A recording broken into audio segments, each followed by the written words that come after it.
A graça e a paz do nosso Senhor a todos os irmãos da igreja, aos irmãos que nos visitam. Nós vamos dar continuidade à exposição do livro do Êxodo, no capítulo 12, como temos trazido, e hoje dos versículos 21 até o versículo 28. Êxodo 12, de 21 até o versículo 28, eu peço que o diácono de plantão entregue o microfone à nossa irmã Maíce e que ela peça a Deus, por toda a congregação, que o Espírito Santo nos dê o entendimento, nos abra os olhos da nossa alma para usufruir dessa bênção que é a palavra dele. Senhor, mais uma vez nós te agradecemos por podermos estar em tua casa, por termos liberdade de acesso a ti, por não termos mais um véu que nos separa de ti, Senhor. Amém. Nós sabemos que é somente pela tua misericórdia e através do teu Filho que nós temos esse privilégio de nos achegarmos à tua presença.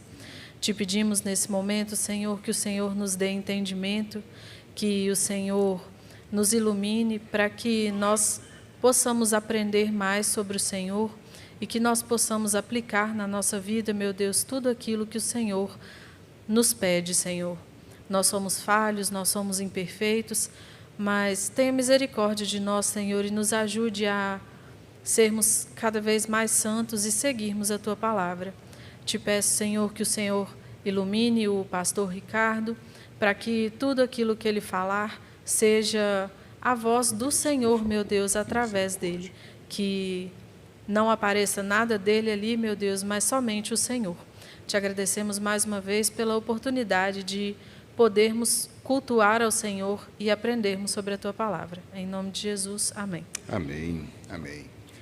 Irmãos, há alguns anos atrás, eu recebi uma incumbência aqui do nosso pastor e nós começamos a auxiliar, na confecção do boletim, e eu recebia das mãos dele a liturgia que ia ser feita, e ele me deu o privilégio de poder escolher os cânticos. Ele encaminhava com os hinos.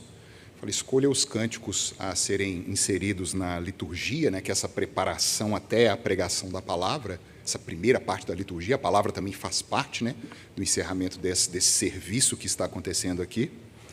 E ele falou uma coisa comigo que me marcou, que ele foi muito claro assim: escolha cânticos que tenham a ver com a pregação. Essas músicas que nós entoamos aqui, de alguma forma, debaixo de oração, debaixo de pedido a Deus que falasse a seu povo no momento do culto, elas são colocadas para remeter àquela palavra que será transmitida aqui. E eu vou confessar à igreja, essa foi uma das liturgias mais estranhas que eu já fiz. Eu, olhando os cânticos, pedindo a Deus, Senhor, e aí? E sangue e família, sangue e família. Eu falei, gente, não é possível, que coisa estranha, mas é o Senhor que está falando, nós vamos colocar. Então, nós cantamos aqui ao mesmo tempo Isaías 53, fala da morte do Cordeiro, que foi sacrificado, esmagado por causa dos nossos pecados. Nós cantamos o Salmo 128, que fala que a família já é a bênção que nos foi dada, e da alegria de ter os filhos à roda, e ver os filhos dos filhos, e que isso é a paz do Israel, e ali é o Israel do Senhor, do qual nós fazemos parte, como Paulo nos instrui na sua carta aos Gálatas. E esse trecho aqui, do versículo 21 e 28, fala exatamente isso. Eu comentei na pregação passada, que o capítulo 12 do Êxodo, ele é um pouco grande, e essas divisões que aconteceriam, a gente ia sempre ir e voltar para ver o que Deus está aqui trazendo neste evento gigantesco que ele está conduzindo, duas nações envolvidas, os hebreus e os egípcios, e ele construindo essa história, e eu, em Cristo, espero que a igreja esteja compreendendo os grandiosos símbolos que ecoam até hoje, o Egito sendo o sinal da escravidão, do pecado que acorrenta todo ser humano, e que o nosso verdadeiro Moisés, que é Jesus Cristo, foi lá e nos transportou do império das trevas para o reino do Filho do amor de Deus, que é Ele mesmo. E a gente vai vendo essas conclusões sagradas, bíblicas, sendo reveladas no Novo Testamento. Estamos numa peregrinação, cada um aqui com a sua luta, com a sua dificuldade, muitas vezes murmurando, muitas vezes se esquecendo de Deus, muitas vezes tomando varada nas pernas do nosso Pai, porque nós não somos bastardos, nós temos um Pai, como o autor aos Hebreus disse, e nessa promessa bendita que vamos chegar naquela Jerusalém que não é aquela que foi feita pelas mãos dos hebreus, mas é a Jerusalém que é feita pela mão do próprio Senhor, como Hebreus capítulo 11 diz. E no capítulo 12, especificamente, depois das 9 pragas, que esse aperto que Deus traz ali para que os egípcios, nós veremos mais um pouquinho à frente aqui no capítulo 12 mesmo, né, chegasse a expulsar o povo hebreu do meio deles, de tanto pavor que eles iam ter, a última praga está sendo anunciada, é a morte. É a obstinação final de todo aquele que nega ouvir a palavra do Senhor. Sejam os egípcios na época deles, sejam os atuais habitantes dessa terra. Aqueles que negam a ouvir os chamados de Deus, as coisas que vão ocorrendo, chegará um momento da morte. Este momento chegou aqui para este povo na história. E Deus chama Moisés, nesse capítulo 12, e diz a Moisés: vocês vão celebrar, vocês estão sendo libertos, o jugo que pesava sobre vocês vai ser quebrado, e eu estou tirando vocês do Egito, e vocês vão pegar um cordeiro de 1 ano, ou um cabritinho, e vão sacrificar esse cordeiro, porque se eu passar aqui e não ver sangue, eu vou ter que levar um primogênito de vocês também, mas quando eu ver o sangue eu vou passar, e eu vou lá no Egito e vou levar o primogênito do faraó até o que está lá controlando a moedora de milho, todos os primogênitos, inclusive dos animais. Se não houver essa marca de sangue do sacrifício que foi oferecido, serão levados. Vocês vão estar vestidos, cajado na mão, sandália nos pés, vão comer rapidamente esse sacrifício e, ó, embora. É hoje. Hoje à noite eu passarei pelo Egito. E no meio disso, na pregação passada, eu falei assim, gente, aparece aqui agora, no capítulo 12, pão. A partir do versículo 15, a gente vê, 7 dias comereis pães asmos. Gente, o que é isso, né? No meio de uma notícia tão grandiosa dessa, eu até comentando aqui, gente, eu não estou dando receita de pão aqui, não. E a gente viu no final o que era aquele fermento que Deus condenava o seu uso nesse período dessa festa da Páscoa. E a gente viu que a mensagem de salvação por meio do sacrifício do Cordeiro de Deus, ela não pode ser misturada a nada. Se houver 1 grama de doutrina estranha, não é mais doutrina bíblica. É coisa da mente humana, é coisa que foi produzida debaixo do sol, carnal, terrena e diabólica, como diz Tiago em sua carta. Nós vimos aqui que o fermento simboliza qualquer tentativa humana de se achegar até o Criador que não seja por meio do sacrifício do Cordeiro de Deus. Tanto que nós também conferimos que em outras festas, o pão com o fermento, ele poderia ser usado sem problema algum. Mas aqui na Páscoa não poderia haver mistura. E assim, tendo essas ordenanças, nós chegamos aqui no versículo 21, o qual eu farei a leitura agora para os irmãos, tendo relembrado isso tudo que aconteceu. E os irmãos ouvirão em silêncio mesmo, com toda a reverência e atenção, dos versículos 21 até o versículo 28, que diz assim: Chamou, pois, Moisés todos os anciãos de Israel e lhes disse: Escolhei e tomai cordeiro segundo as vossas famílias, e imolai a Páscoa. Tomai o molho de sopo, molhai-o no sangue que estiver na bacia, e marcai a verga da porta e as suas ombreiras com o sangue que estiver na bacia. Nenhum de vós saia da porta da sua casa até pela manhã, porque o Senhor passará para ferir os egípcios. Quando vir, porém, o sangue na verga da porta e em ambas as ombreiras, passará o Senhor àquela porta e não permitirá ao destruidor que entre em vossas casas para vos ferir. Guardai, pois, isto por estatuto para vós outros e para vossos filhos, para sempre. E uma vez dentro da terra que o Senhor vos dará, como tem dito, observai este rito. Quando vossos filhos vos perguntarem, que rito é este?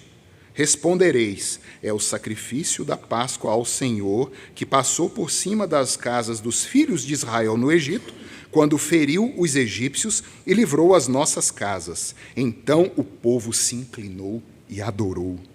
E foram os filhos de Israel e fizeram isso, como o Senhor ordenara a Moisés e a Arão, assim fizeram. Queridos, a promessa é para nós e para os nossos filhos e todos os que estão longe e que serão chamados, como nós lemos aqui na preparação dessa pregação. Nós carecemos, irmãos, como igreja, no meio de um mundo que jaz no maligno, como o apóstolo João nos informa, darmos razão da nossa fé. Judas, escrevendo à igreja, ele muda o assunto da carta, ele fala na introdução. Eu ia escrever sobre outro assunto, mas fui motivado a falar da fé que foi entregue de uma vez por todas. Não há mais o que ser revelado, não há mais o que se trazer. Deus desceu, Deus andou no meio de pecadores. Hoje pela manhã o presbítero Gabriel pregando aqui, e o que ele falou muitas vezes acontece comigo, de nós tratarmos as coisas do Senhor como coisa comum, como coisa que, deixa eu orar aqui, deita lá na cama, apaga, e pega a Bíblia de qualquer maneira. É algo que a nossa natureza pecaminosa nos induz e que nós temos que tomar uma vigilância constante para não cair nessa irreverência. A fé foi entregue de uma vez por todas e nós precisamos passar isso às novas gerações. E é exatamente o que o texto agora, quando Moisés recebe as instruções de 1 a 12, ele vai ser interrompido ali pelos pães asmos, que mostra, não bota nada em cima dessa doutrina que você recebeu, e volta agora em como aplicar aquela doutrina que ele recebeu naquela fatídica noite que ia acontecer ali. A morte iria passar por cima do Egito, a morte iria alcançar. E precisamos saber, queridos, a importância de sabermos o que estamos fazendo aqui neste momento nessa igreja e como dar a razão da nossa fé aos nossos filhos e àqueles que nos perguntam, aqueles que vierem, como o texto nos anuncia aqui, que rito que é este? O que você vai responder? Vivemos um momento de festa. Às vezes eu lembro também de Tiago exortando, e eu acho pesada a palavra dele, mas quem sou eu para achar alguma coisa? Eu tenho que me calar e analisar o mundo. Nós temos muito riso hoje, irmãos. Tem muita festa. E são questões vazias. Eu não digo aqui que a alegria não faça parte do povo de Deus, é óbvio. Mas eu falo como uma igreja no geral, que nós temos visto na internet, na televisão, aquilo que é reconhecido pelo mundo como cristianismo, todo mundo fica dentro do mesmo saco, né? É muita farra, é muita festa, é muito riso. E Tiago nos exorta assim: chorai. Chorai a vossa desgraça. Vocês estão rindo demais. E esses são aqueles momentos tensos, aqueles momentos chaves que a Escritura nos mostra. E aqui o momento mais importante da Escritura. Porque quando eu falo do momento mais importante da Escritura, não estou me referindo ao Êxodo como o símbolo, mas à realidade para que o Êxodo aponta. É a morte do Filho de Deus que está sendo representada aqui e que esse povo vai carregar e vai transmitir até chegar à plenitude dos tempos com a encarnação do nosso próprio Deus. Então, eu clamo a Deus que abra os nossos ouvidos, tire o véu dos nossos olhos por completo, para a gente ver a gravidade do que está acontecendo aqui, anunciando que Deus seria morto, um Deus homem, um Deus que se fez carne. Então, eu quero chamar a atenção aqui para duas questões. Dos versículos 21 a 24, o chamado é para as famílias. O chamado é para as famílias. Há algo ordinário que acontece nas Escrituras o tempo inteiro. Famílias são chamadas. Existem ocasiões que coisas extraordinárias ocorrem, sim. Eu estava até num debate com o Gabriel, né, meu filho, essa semana, sobre povos, né, distantes, não alcançados e tudo. Porque Deus salva de forma extraordinária. Eu falei, eu não quero saber do extraordinário. O extraordinário pertence ao Senhor. Eu quero saber o que nós vamos fazer. O ordinário é aquilo que está nas nossas mãos. E aqui dos versículos 21 a 24 nós vemos isso. Vamos ler a uma voz, irmãos? Versículos 21 a 24, a uma voz em alto e bom som, assentado mesmo como estão. Chamou, pois...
Até aí, queridos.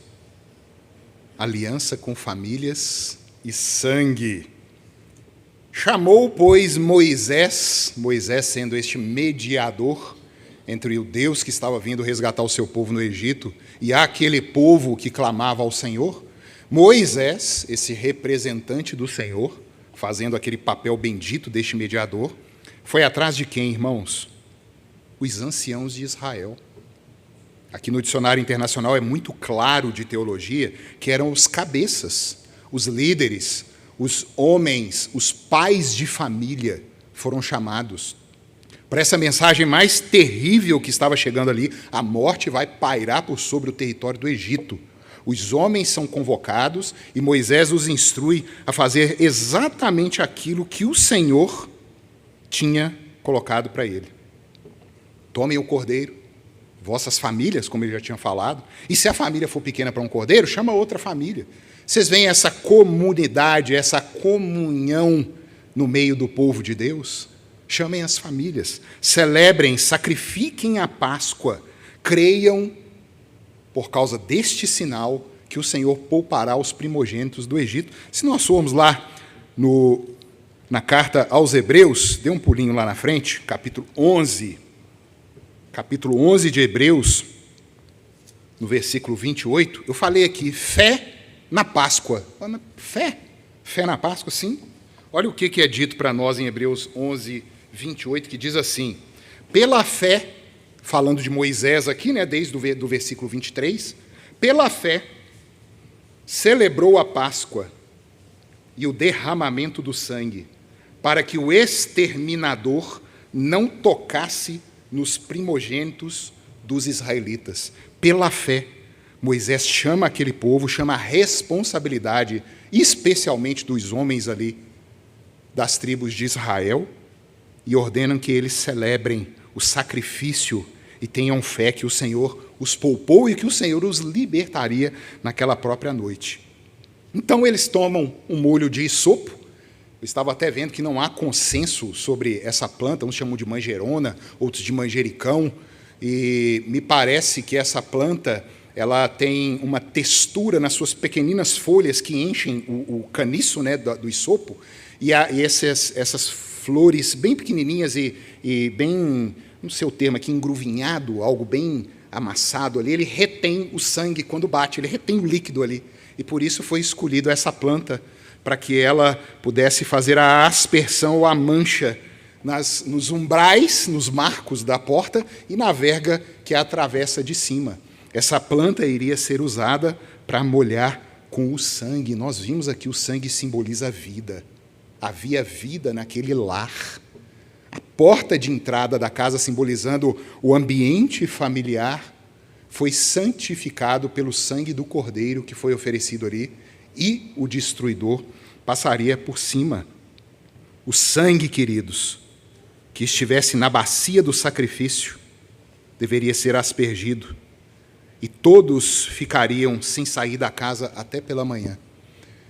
Eu entrei no YouTube, nos dias que eu estava meditando nesse sermão, e eu fui atrás de um sacrifício de um cabrito. E eu achei um vídeo de uma roça aí, o povo matando cabrito para comer, e eles tiram o sangue primeiro, para depois fazer a descarnação, acho que esse é o termo, de tirar o couro e tudo. E você vê plenamente a imagem do cabrito, o senhor na filmagem, né, não sei quem que estava filmando, ele sendo filmado, ele pega pelo chifre o cabrito, sai arrastando o cabrito vai calado, parece que já conhece o ambiente, e ele vira a cabeça do cabrito, segura com uma das pernas e deixa exposta bem a veia, né? O cabrito em silêncio, tranquilo. Ele pega a faca, enfia e puxa e corta.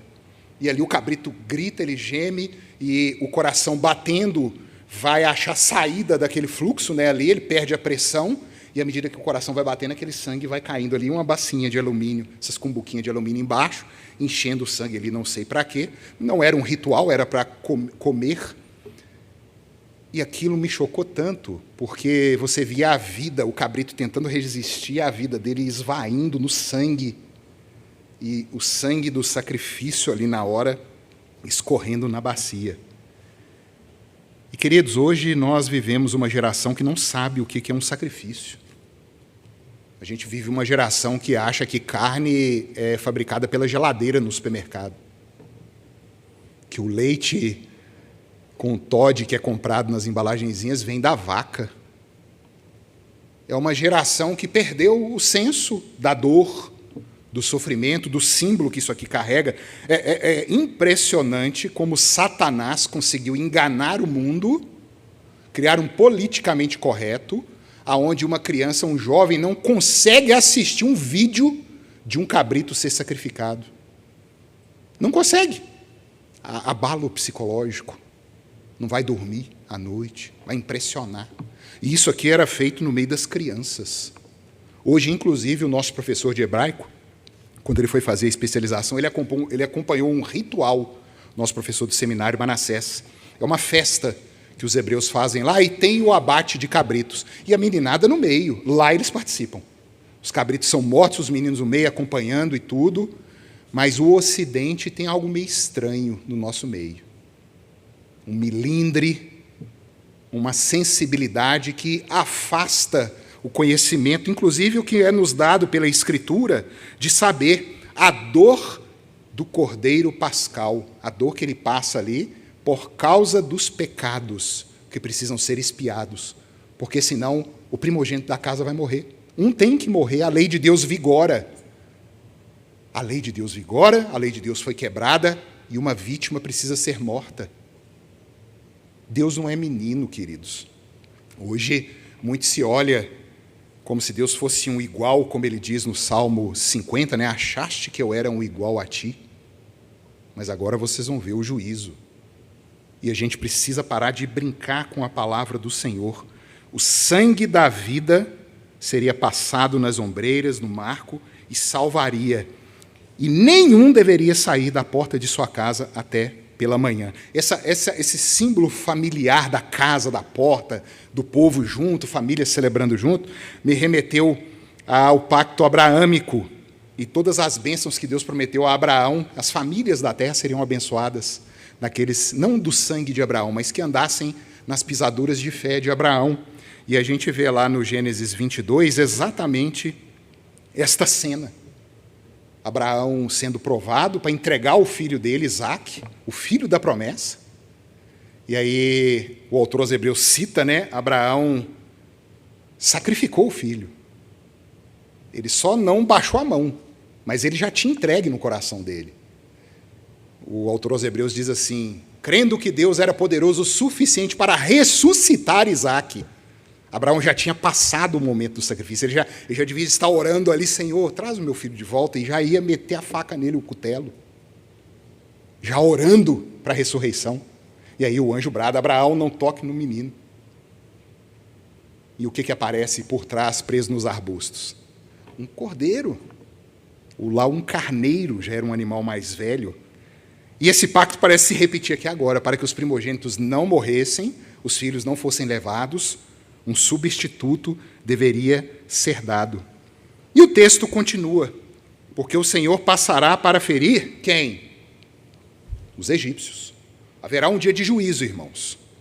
Toda essa preparação que nós vemos aqui, e eu trago à nossa memória aqui o evento do dilúvio. O evento do dilúvio é claríssimo quando Pedro, quando Jesus Cristo remetem ao evento do dilúvio como sendo uma preparação para o fim dos tempos. Se casavam, davam em casamento, comiam, bebiam, até que veio o dilúvio. E toda a iniquidade foi lavada. E aqui Deus está anunciando: preparem o sacrifício, molhem os marcos da porta com o sangue desse sacrifício, porque eu vou vir para destruir esse povo, os egípcios. E quando eu vir o sangue no marco, eu vou passar por cima, porque a vítima já foi entregue ali. Não há necessidade mais, vocês já foram justificados pelo sangue. A justiça já está nesta casa. A vindicação dessa justiça já foi atendida. Irmãos, vamos em Romanos capítulo 5. Romanos 5.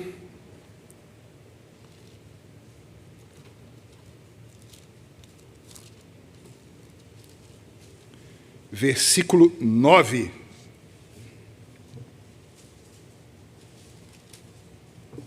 Há uma voz, por favor, 5, capítulo 5 de Romanos, versículo 9. Logo,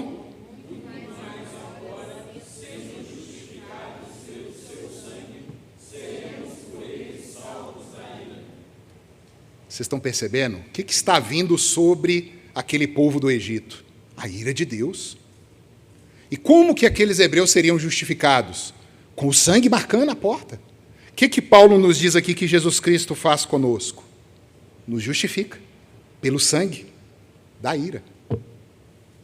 É exatamente o que acontece conosco hoje. Aquele que se rende, aquele que se desarma de todas as suas tentativas, de todos os seus simulacros, de todos os seus rituais, aquele que depõe as suas armas e se curva diante do rei e pede misericórdia. É exatamente isso. O apelo à natureza misericordiosa de Deus. E ele, sendo misericordioso, ele não pode negar essa misericórdia. E o homem vai fazer isso quando o Espírito Santo iluminar os olhos do entendimento daquele indivíduo. E exatamente o que está acontecendo aqui agora, na saída deste povo. E há uma recomendação: não se misture com os egípcios.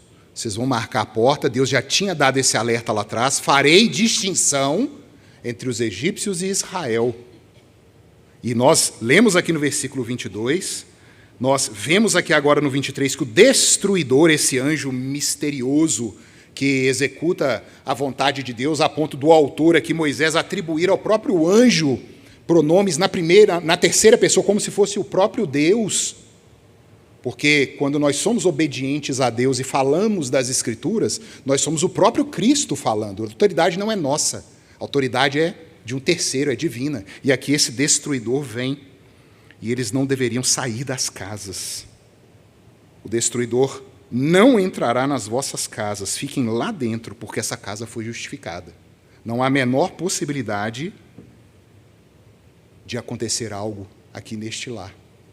Queridos, especialmente os jovens que me ouvem aqui, que acham o domingo, e me perdoem o uso da palavra muito comum, né? Ai, que saco, vou ter que ir lá naquela igreja. E geralmente não fala com o pai e com a mãe, mas o coração está ali, resistindo, remoendo. Você é abençoado por causa do seu pai e da sua mãe. Paulo fala isso. Não saia da sua casa. E aqui eu uso de uma forma bem metafórica. Não é que você vai fugir de casa, não. É os pensamentos que você tem, as suas vontades, aquilo que não se alinha com seu pai, com a sua mãe, aquilo que eles dizem, filho, isso está errado.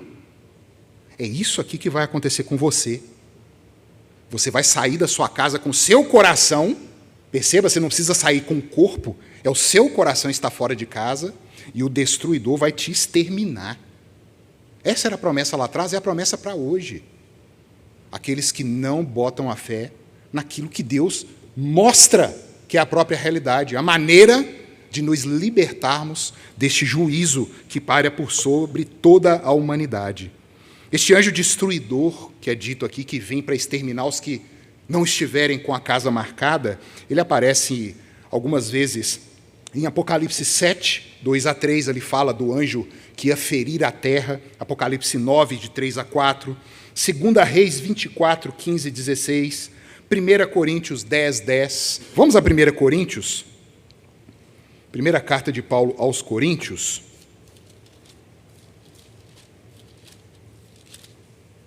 Capítulo 10, versículo 10.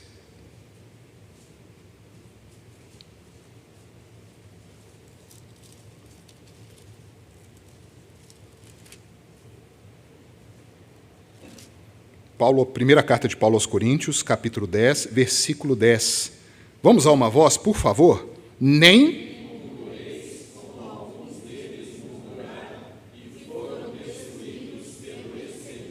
É a citação direta. Este anjo acompanhou o êxodo e o povo colocando Deus à prova, e nós veremos, se Deus assim quiser, mais à frente, esta caminhada e a obstinação desse povo, e esse anjo acompanhando, como Paulo diz aqui.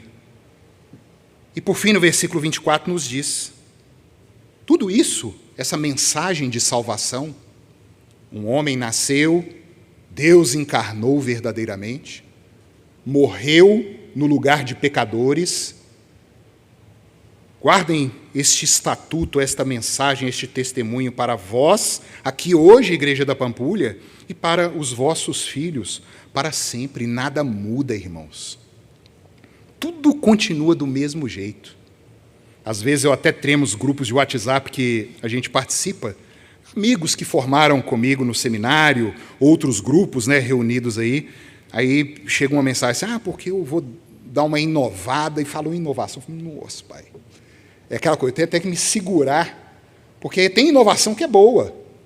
Estava conversando com o reverendo Giovanni fora hoje, né? A ortodoxia no conteúdo, a heterodoxia no método. Perfeito, para a gente poder expandir o reino. Mas quando você conhece os intentos daquele coração e sabe do histórico, a inovação, eu falei, já vem mudança. E nós somos a igreja, não é transformada, é reformada, é voltar à forma. É ir lá atrás e ver o que Jesus Cristo e os apóstolos pregaram, o que eles defenderam, que os profetas já haviam trazido, e trazer a pureza novamente do culto para cá. A pureza da reunião e da comunhão dos irmãos. Em segundo lugar, esse primeiro chamado é para as famílias, e no segundo lugar, este ensino no seio familiar, ele demanda clareza, ele demanda perspicuidade. Essa palavrinha não é porque eu quero falar bonito de púlpito, não, tá? Eu peguei lá da nossa confissão de fé. As escrituras são perspícuas. Eu falei, gente, o que é isso? Aí eu fui lá no dicionário, né? Perspícuo é aquilo que é claro aos olhos. Você não precisa explicar. É evidente, é exposto, está desvelado, perspícuo. Essa explicação precisa ser assim. Cristo morreu em nosso lugar, celebramos a morte para que participemos também da sua ressurreição. Vamos ler, queridos, dos versículos 25 a 28, a uma voz? Êxodo 12, vamos voltar lá, de 25 até o versículo 28. E uma vez...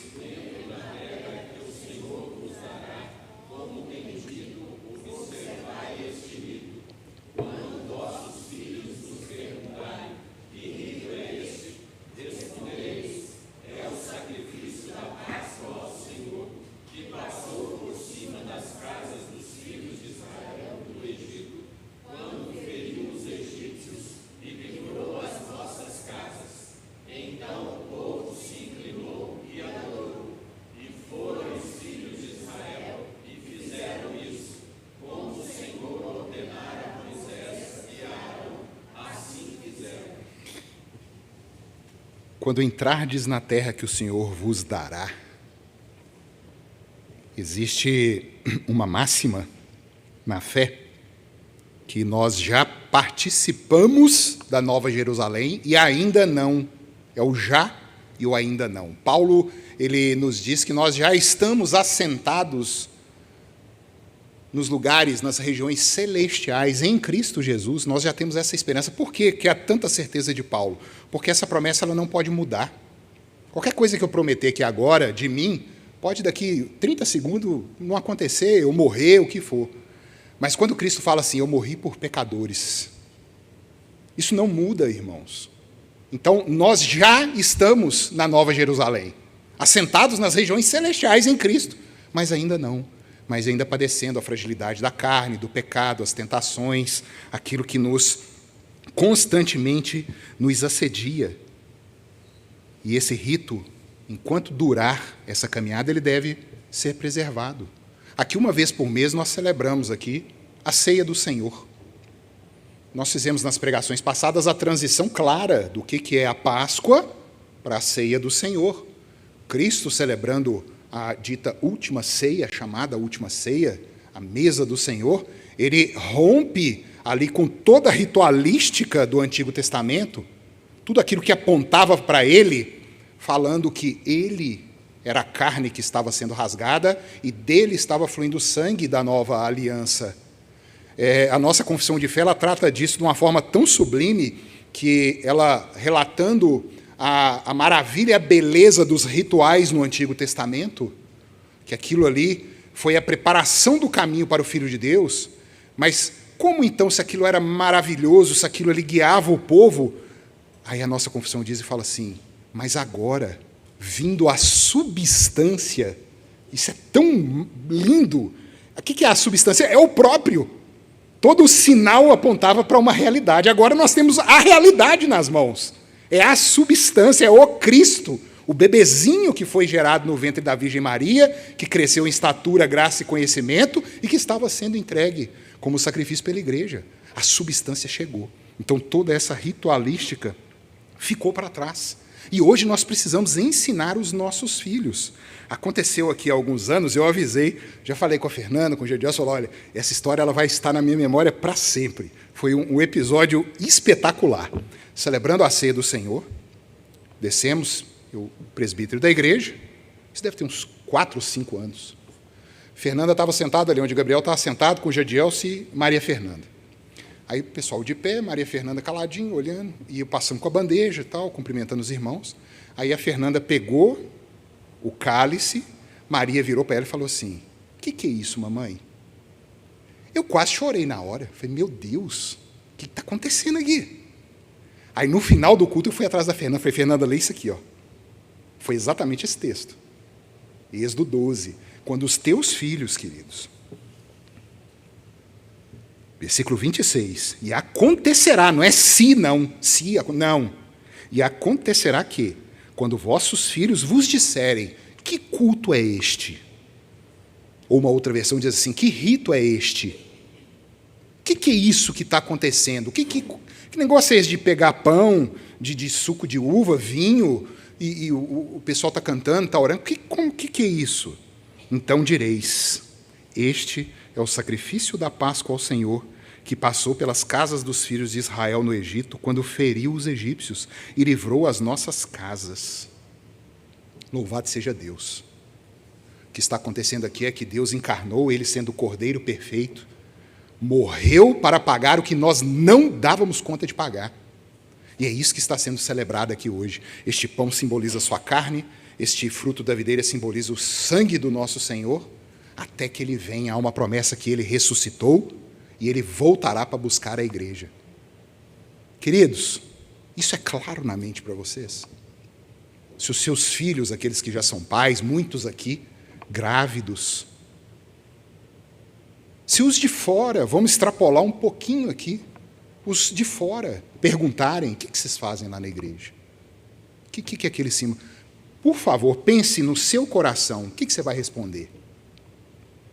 Se você está titubeando, tem um problema aí. Tem uma questão que tem que ser resolvida. E isso é fácil de resolver. É só você amar as coisas que Deus ama e odiar as coisas que Deus odeia.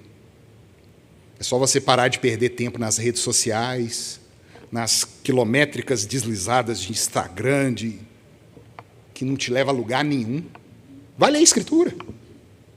Vai conversar com o pastor, com o presbítero, manda uma mensagem de áudio. Vai participar dos trabalhos da igreja. Põe o seu coração no lugar onde o coração de um crente deve estar. Use as coisas do mundo. É lícito, irmãos. Tenha sua rede social, tenha lá sua diversão, mas não deixe que aquilo te domine, porque é o que está acontecendo hoje. E quando nós somos interpelados, seja pelo mundo ou seja pelos nossos próprios filhos, nós não sabemos dar essa resposta. Cristo, meu filho, é o Cordeiro de Deus. Isso significava aquilo lá, minha filha. Vamos lá, 1 Coríntios 5:7. A Escritura nos dá todo o material para que nós possamos ensinar os nossos filhos, essa geração que chega. 1 Coríntios capítulo 5, versículo 7. E de lambuja veio o fermento aí, relembrando a pregação passada. Lançai fora o fermento, está aí, ó. Não vem com doutrina espúria, não vem com o que você acha, com aquilo que poderia, não. Lancem fora o fermento. Olha uma voz, queridos. Lançai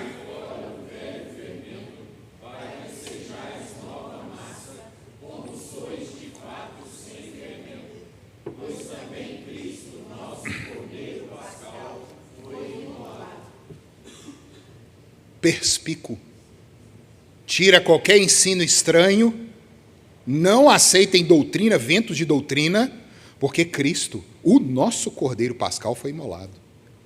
Isso é o que nos tira do império das trevas, do inferno, e nos leva para o reino do Filho do amor de Deus. 1 Pedro 1:2, Pedro também nos dá uma referência gloriosa sobre este assunto.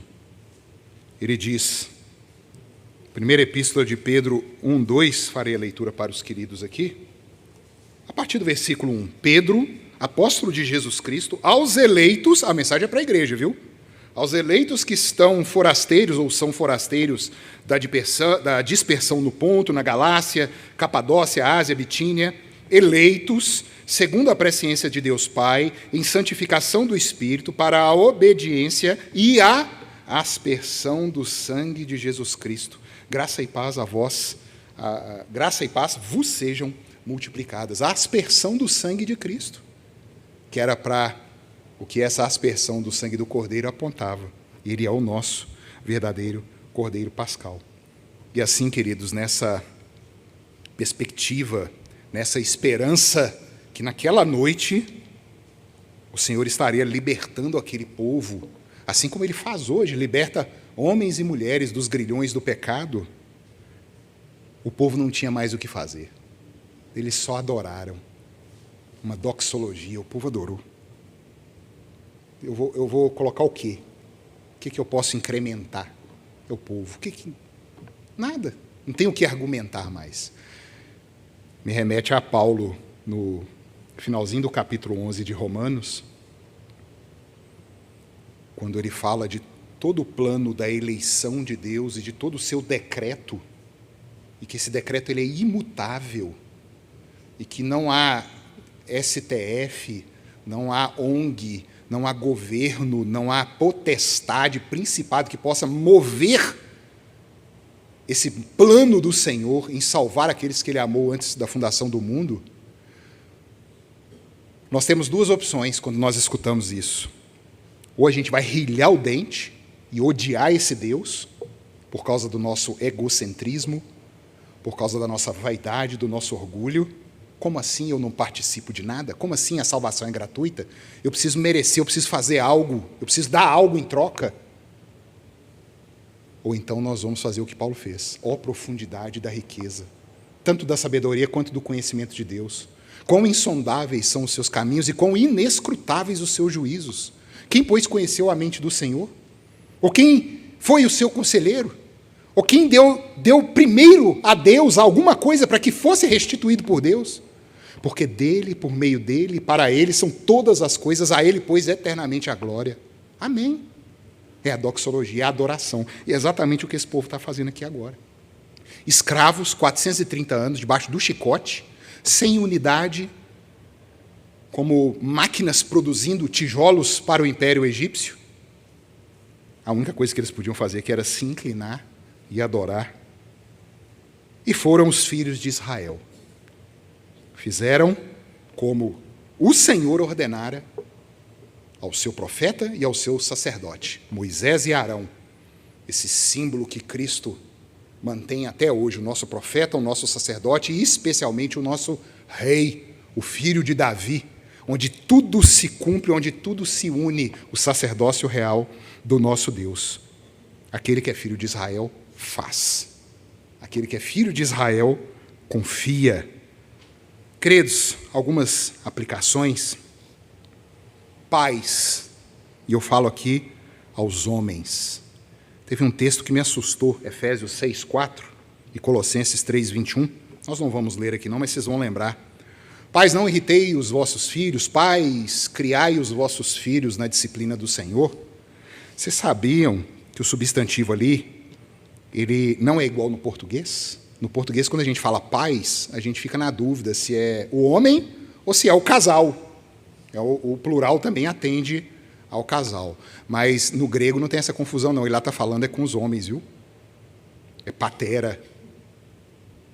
Teria um outro termo se fosse para o casal, pai e mãe. Então, homens, se preparem para falar aos vossos filhos. Que culto é este? O que está acontecendo aqui? O que esse homem da barba feia está falando aí na frente? O que é isso? Eu conheço um casal dessa igreja, não vou citar nomes, e o filho com dúvidas terríveis, cresceu dentro da igreja. E agora esse casal está preparado para dar razão da fé. Está aqui, ó. Dúvidas se Deus existe, se isso é verdade. E eles estão preparados e pedindo socorro, ajuda. Homens, preparem-se, deem razão da fé, especialmente para a sua família. Famílias são chamadas à comunhão. Vocês percebem, constantemente nós falamos aqui que a igreja é uma família de famílias. Eu vejo uma coisa assim, simbólica nisso. O mundo individualista, o Ocidente, né, que defende aí cada um na sua, ninguém tem nada com a minha vida, e isso está entrando dentro dos lares, filhos ignorando pais que não podem mais corrigir os seus filhos, uma tal de, como é que chama? Privacidade. O mais velho lá de casa, é bom que está longe, não precisa saber, eu já citei ele no... A gente aprende, viu, no seminário, não cita parente não, mas eu vou desobedecer e vou citar. E é para passar vergonha mesmo, porque hoje mesmo ele fala que estava errado. Bruno, 30 anos hoje. Com uns 10 anos, eu, às vezes, entrava no quarto dos meninos, Rafael, não sei se Rafael lembra, que ele era mais novo. Pegava a mochila, abria, caçava guimba de maconha aqui dentro, cigarro aqui. Aí o Bruno virou para mim, mas eu tenho a minha privacidade. Rapaz, aquilo ali me subiu uma ira. Mas aí eu falei, você vai ter privacidade é quando você sair dessa casa. Ele nunca mais, eu acho que ele viu que como diz, o zóio ficou vermelho, que ficou até com medo na hora e calou. E é isso. As famílias cuidando não apenas desse lado moral, ético, mas especialmente o porquê dessa ética e dessa moral tem explicação. E é o Espírito Santo que opera isso, queridos. Às vezes, quando participava lá em casa do culto, né, o Elias tumultuando uma bagunça, criança, 1 ano e pouco, eu falei, não, deixa tumultuar. De alguma forma, eu creio num milagre, que essa palavra está sendo guardada ali na cabeça desse menino. E uma hora ou outra ela vai florescer. Deixa. Ele é família agora e ele é igreja. É agora, queridos. Família de famílias. E por fim, mais uma vez, os filhos de Israel fizeram isso como o Senhor ordenara. Irmãos, examine se verdadeiramente estão na fé. Saindo deste culto aqui hoje, com essa informação, vocês farão como o Senhor ordenou? Vocês vão reestruturar as suas casas, o tempo do culto doméstico? Eu tenho batido nisso aqui, e eu volto a dizer, até que minha língua seque, pais e mães querendo filhos bem-sucedidos, com diplomas, falando línguas, empregos com remunerações. Ah, não, meu filho não vai no culto hoje não, porque tem que estudar para a prova amanhã. Ainda bem que vocês não podem ouvir o que se passa na minha mente, eu já peço perdão a Deus aqui. É dia do Senhor. O culto doméstico, 15, 20 minutos. Ah, mas agora não dá não, porque sempre tem um porquê. Vocês já perceberam que há um mal em nós que nos afasta do Senhor, mesmo a gente não sabendo, mesmo sendo, não de forma deliberada. Parem com isso, queridos. O reino de Deus e a sua justiça em primeiro lugar, o resto é resto. A gente vê pessoas graduadas, paredes cheias de diplomas, 5, 6, 7 línguas, e chega meia-idade, aí está dando um tiro na cabeça ou tomando veneno, porque não aguenta a vida, não tem esperança. Não sabe que o sangue foi derramado. E que há algo além desses diplomas, desse dinheiro, dessa vida. Repensem, queridos. E foram os filhos de Israel e fizeram como o Senhor ordenara a Moisés e a Arão, assim fizeram. Cristo nos chama. Façam aquilo que Ele diz. Vamos ficar de pé, irmãos? Vamos orar? Peço ao reverendo Giovan que possa vir orar e impetrar a bênção, por favor.